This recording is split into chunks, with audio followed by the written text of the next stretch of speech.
Hello everyone, welcome to my channel study point by Nishi. आज हम देखेंगे क्लास 9th एक्सरसाइज 6.1 जो आपका है ट्राइंगल, जो है आपका लाइन एंड एंगल्स, है ना। तो इसका जो क्वेश्चन नंबर 3 है वो देखिए। फर्स्ट सेकंड हम लास्ट क्लास में कर चुके हैं, तो आपको फर्स्ट और सेकंड क्वेश्चन के लिए वो क्लास देखनी होगी, है ना। प्लेलिस्ट में जाके आप देख सकते हैं। तो देखिए क्वेश्चन नंबर 3 क्या है। In the given figure angle P Q R equal होना चाहिए पी आर क्यू के। देन प्रूव दैट, तो पी क्यू एस इक्वल हो पी आर टी के। अगर यहाँ बोला जा रहा है पी क्यू और ये जो आर है, ये जो है ये इक्वल होगा पी आर क्यू के, मतलब कि ये वाला एंगल और ये वाला एंगल सेम है। ओके, फिर देखो ये बोल रहे हैं कि आपको प्रूव करना है पी क्यू एस इक्वल होना चाहिए पी आर टी के। ओके, तो हम स्टार्ट करते हैं।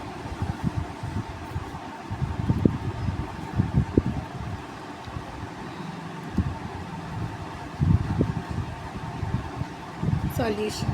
Okay, in this figure given that, यहाँ पर हमें क्या गिवन है, angle P Q R equal होगा एंगल पी आर क्यू के, है ना। एंड हमें प्रूफ क्या करना है, ये प्रूफ करना है। सबसे पहले हम क्या करते हैं, ले लेते हैं ये एस क्यू, मतलब ये वाली जो एस टी है, ये एक स्ट्रेट लाइन दी गई है आपको। तो straight line S T and रे पी क्यू स्टैंडर्ड, है ना। इसके ऊपर क्या है कि जो आपकी पी क्यू है वो स्टैंड है, मतलब वो उसके ऊपर है एक रे, ठीक है। तो ये हो गया। अब देखो ज़रा आप लोग, यहाँ पर हम क्या करते हैं, क्या लेते हैं एंगल। अब देखो ये वाला जो एक स्ट्रेट लाइन है, आपको पता है स्ट्रेट लाइन का जो, अगर हम ये वाला एंगल लें, ये वाला अगर हम देखते हैं तो ये क्या होगा, 180 के इक्वल होगा ना। तो हम ये कर लेते हैं। तो क्या देखो, पहले तो कौन सा एंगल हो गया आपका पी क्यू एस, तो angle P Q S plus angle P Q R equal होगा 180 डिग्री के, होगा ना इक्वल 180 के। तो देखिए जो पी क्यू एस हमें देखो जो फाइंड करना है, मतलब जो हम प्रूफ करना है, हम उसको निकालते हैं। तो हम किसको निकालेंगे, यहाँ पर पी क्यू एस को। तो एंगल पी क्यू एस यहाँ पे लिखो इक्वल 180 है यहाँ, और ये माइनस में पहुँच जाएगा, तो ये हो गया पी क्यू आर। तो ये हो गई आपकी फर्स्ट इक्वेशन। ओके, तो ये हो गई आपकी इक्वेशन फर्स्ट। अब हम इक्वेशन सेकंड बनाते हैं। तो देखो कौन सा होगा, अभी हमने ये वाले एंगल लिए, अब हम ये वाला एंगल लेंगे, ये वाला एंगल ले लेते हैं। तो देखो एंगल कौन सा लेते हैं, बाहर वाला एंगल पहले ले लो। तो देखो पी आर टी, है ना, plus angle P R Q equal होना चाहिए 180 के, है ना। तो ये 180 के इक्वल हुआ, तो हमें क्या निकालना है, जिस पी क्यू एस इक्वल होना चाहिए पी आर टी के। तो हम ये वाला जो एंगल है यही रखा रहने देंगे। तो देखो angle P R T equal होगा 180 minus angle P R Q के, है ना। तो देखो, तो ये वाली इक्वेशन क्या हो गई, इक्वेशन सेकंड हो गई, है ना। जब इक्वेशन सेकंड हो गई तो हमें जो प्रूव करना था, प्रूव दैट, क्या है प्रूव दैट, क्या करना था आपको, angle P Q S equal होगा एंगल पी आर टी के, ठीक है। P Q S equal P R T के। देखो यहाँ हमने क्या है, first equation P Q S निकाला है और दूसरी इक्वेशन में हमने पी आर टी निकाला है। इसको इक्वल कर सकते हैं ना। तो इसकी वैल्यू यहाँ पर रख दो और इसकी वैल्यू यहाँ पर रख दो। तो पी क्यू एस की वैल्यू क्या है यहाँ पर, देखो 180 minus angle P Q R equal P R T की वैल्यू क्या है 180 minus angle P R Q. तो इस 180 से 180 कैंसिल हो जाएगा और इस माइनस से माइनस कैंसिल हो जाएगा।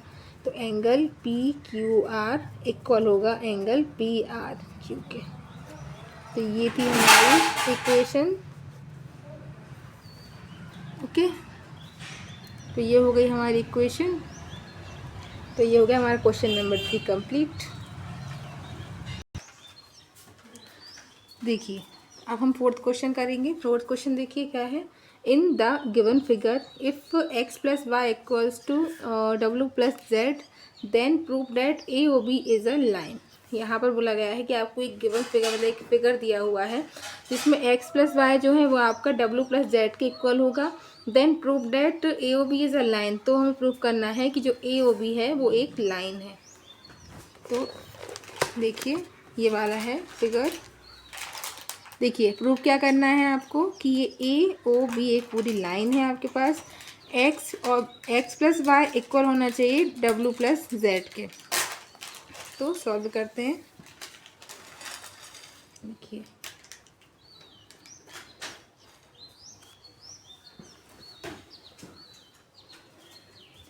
तो लिखते हैं it can be observed that. तो क्या दिया गया है हमें यहाँ पर। देखिए x प्लस वाई इक्वल है z प्लस डब्लू के, है ना। तो अच्छा देखिए जब यहाँ पर एक पूरा राउंड हो रहा है तो पूरा राउंड अगर हम लगाते हैं तो कितना 360 के इक्वल होता है ना। तो आप लिख सकते हो x प्लस वाई प्लस डब्लू प्लस जेड इक्वल होगा आपका 360 के होगा। अब यहाँ पर आपको जो दिया गया है x, इसको हम इक्वेशन 1 ले सकते हैं। x प्लस वाई इक्वल हो रहा है z प्लस डब्लू। तो देखो अगर हम यहाँ पर इक्वेशन 1 लें, इन इक्वेशन 1 तो देखिए यहाँ पर x प्लस वाई है तो ये x प्लस वाई लिख दिया। अब w प्लस जेड है तो यहाँ w प्लस जेड की इक्वल आप x प्लस वाई लिख सकते हैं। तो देखिए हमने लिखा x प्लस वाई इक्वल हो गया 360 के। तो x प्लस वाई क्या हो गया 2x प्लस वाई इक्वल हो गया 360। देन x प्लस वाई इक्वल हो जाएगा 360 अपॉन 2। तो x प्लस वाई इक्वल हो जाएगा 180, है ना। तो ये आ गया आपका x प्लस वाई की वैल्यू क्या आ गई आपकी 180। तो यहाँ पर आप लिख दो since x and y are linear pair so AOB is a line, है ना। तो ये आपकी वैल्यू निकल आई है। अब जो नेक्स्ट क्वेश्चन है हम नेक्स्ट क्लास डिस्कस करेंगे। अगर वीडियो पसंद आया हो तो लाइक करें, सब्सक्राइब करें, शेयर करें। कोई भी डाउट हो तो कमेंट कर सकते हैं। Thank you for watching.